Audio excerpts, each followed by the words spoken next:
Hi everyone, today I will show you how to solve the 6x6 Rubik's Cube. First, let's look at the basics of it. There are 16 center pieces for each color, and since there are 6 colors, there are a total of 96 pieces for the centers. For the edges, there are 4 of them for each pair of colors, so that's a total of 48 edges. And finally, the corner pieces are just 8, which will never change in any cube. So let's get right into the method. The way to solve it is pretty similar to the 4x4 and 5x5 method. The only difference is more pieces. So it would be really nice if you know how to solve both of them. And if you don't, make sure to check out the link in the description and you can learn those cubes and then come here. So now the first step is making the centers, and we'll start with the white one, and we'll keep doing it by making bars.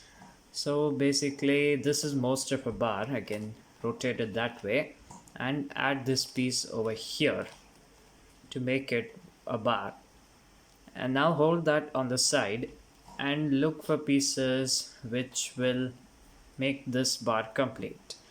And as you can see, it's down here. And then make sure that this bar is always vertical if there's some piece in the opposite face.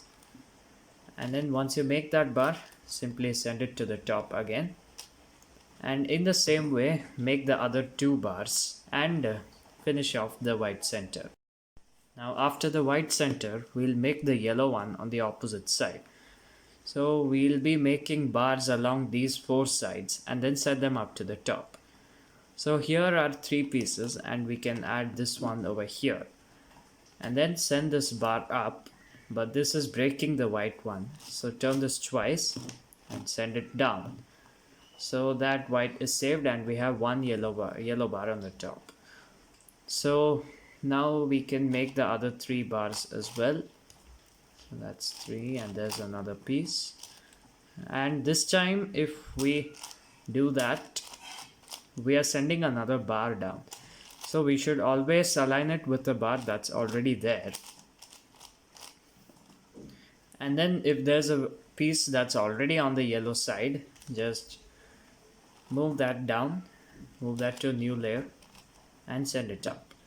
And in the similar way, make the other bars. Now after the yellow and white centers are done, hold them on the side so that white is on left and yellow is on the right. Now we should make centers along this region, and this time we need to remember a color order since there are no fixed centers here.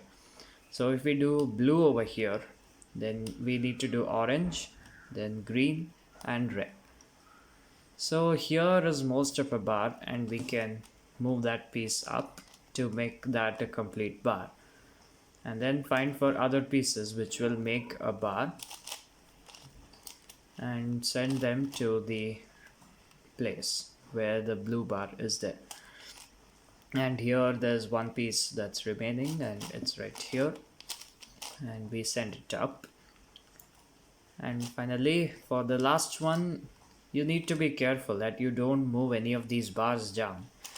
Like once you do that, move that to a new layer, send it back up, and similarly do the same for the last piece, and then send this one down.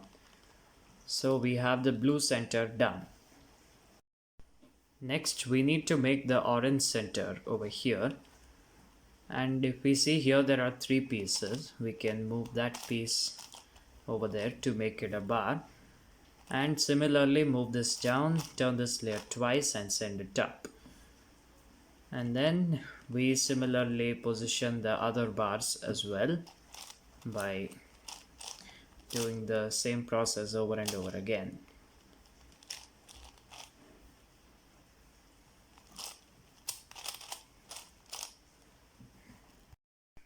Sometimes if you don't think you're clever enough to get this piece over here, you can use this trick, and it will help you get any center in its place.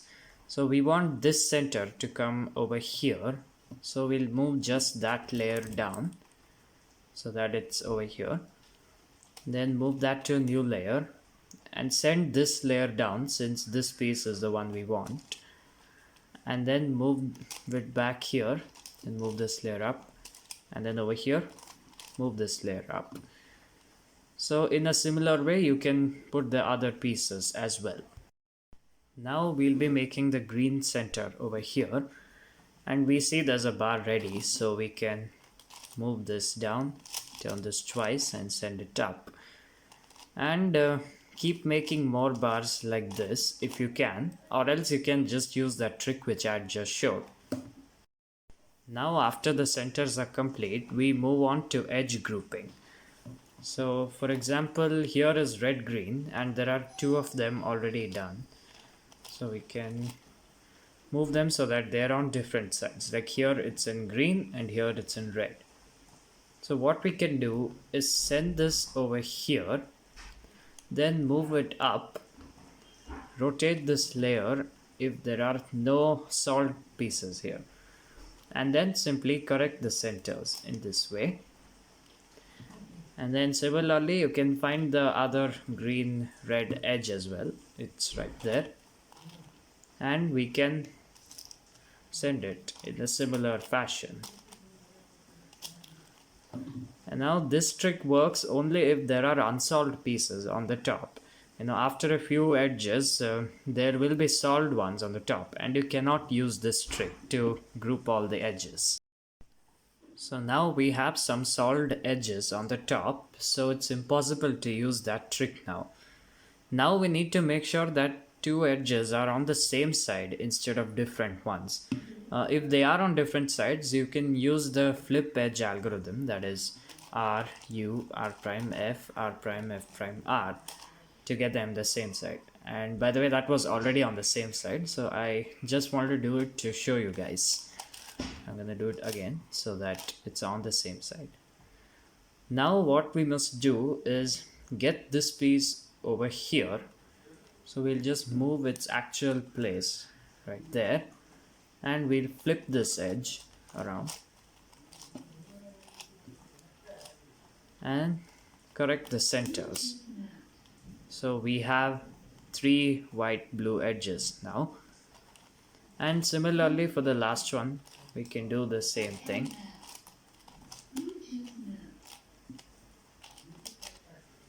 And the white blue edge is done. And similarly you can keep doing other edges, but you may get an edge parity on the last one. Here there is one edge flipped around, so we need to use an algorithm for solving the edge parity case, and that goes like this: RW U2, and X rotation means we need to make the bottom face as the front face, and then RW U2, RW U2, RW prime U2, LW U2, and 4RW prime means we turn 4 right layers and in the counterclockwise way. And U2, RW, U2, RW prime, U2, RW prime. So now all the edges are complete. So now you can just solve it like a regular 3x3, but you may get some special cases on the last layer, just like in the 4x4. Here there is one yellow edge flipped around, which is actually not possible in a 3x3. The algorithm to solve this is exactly the one I showed you for the edge parity, but this time we'll only do triple layer moves for all moves except the U layer ones. So that's like this: triple layer R, U2, and X means make the bottom face the front face, then triple layer R, U2, triple layer R, U2, triple layer R prime, U2, triple layer L, U2, triple layer R prime, U2, triple layer R, U2, triple layer R prime, U2, triple layer R prime. So now the OLL is done, and you may get two special cases for the PLL. The first one amongst them is this one, where there are two of the edges flipped around in the adjacent way. If that is the case, we do this algorithm to fix it, and that is R2 D prime triple layer R2 U2 F2 triple layer R2 R2 F2 U2 triple layer R2 D R2. So now the cube is complete, and there is one more case you can get for PLL.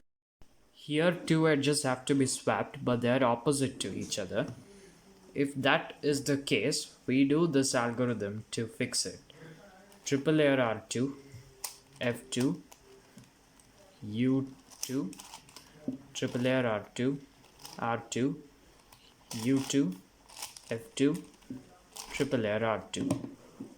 So now the 6x6 is complete, and this is all for the tutorial. If you found it helpful, be sure to leave a like and subscribe for more videos, and leave me down a comment if you are stuck at any point. So bye everyone, have a good time.